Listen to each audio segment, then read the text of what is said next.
Doug, do you think the Steelers would be mad if Rodgers announced it tonight?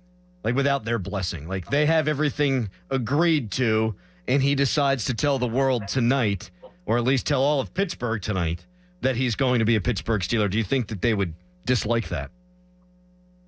I think they would not want that to happen, but this is what they are going to be dealing with when you put your arms around Aaron Rodgers and expect him to be your quarterback. He's going to do what he wants to do when he wants to do it because it's about Aaron Rodgers. Me personally, I think it's too basic for him to announce it at Pat McAfee tonight. I just don't think that's an Aaron Rodgers thing to do.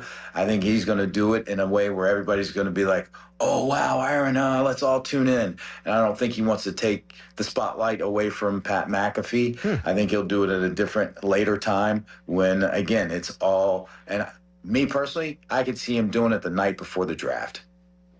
If he does it the night before the draft, does that say that the Steelers aren't going to draft a quarterback, or could they still draft a quarterback, or should they still draft a quarterback even if he is the quarterback of the Steelers for underneath a one-year deal? If you like a quarterback at 21 and he's the highest guy on your board or close to the highest guy compared to your next guy on the board, absolutely, because we all know Aaron Rodgers isn't the future. And this could be a Atlanta situation where you have a veteran guy that you're looking for a year, maybe two. You bring a young guy in, let him sit, let him learn.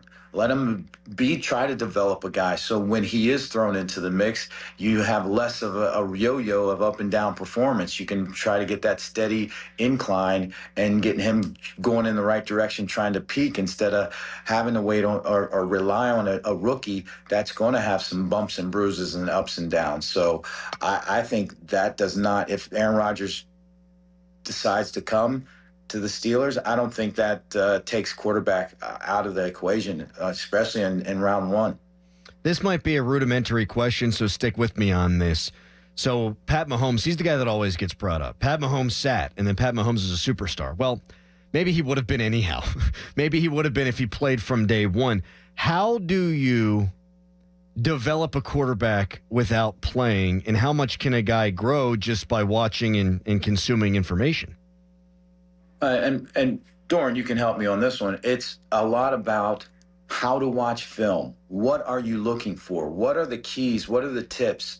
How to practice? How do you get yourself ready to practice? How do you get yourself ready to play? What's your normal game week like? And if you've never done it and you just get thrown in the fire and you don't have people around you like a great quarterbacks coach or a great OC that has done it, actually been in those shoes and played, that takes a little longer, and it's trial by error. But if you could have a roadmap and say, here's what you need to do on Monday. When we're watching films, this is what I look at the corners. This is what I look at safeties. This is what I look at linebackers. When the offensive line says this, then that's going to be your most hot. So let's look at him and where's the hot replacement. So all this type of stuff they can learn without getting beat up and getting hit and having such, I guess, negative impact of learning on the fly, and you can have a positive impact by learning on the fly. And Doran, you can go into this a lot more than I can, but that's how I feel, especially at that position. Sitting a year or two, if possible,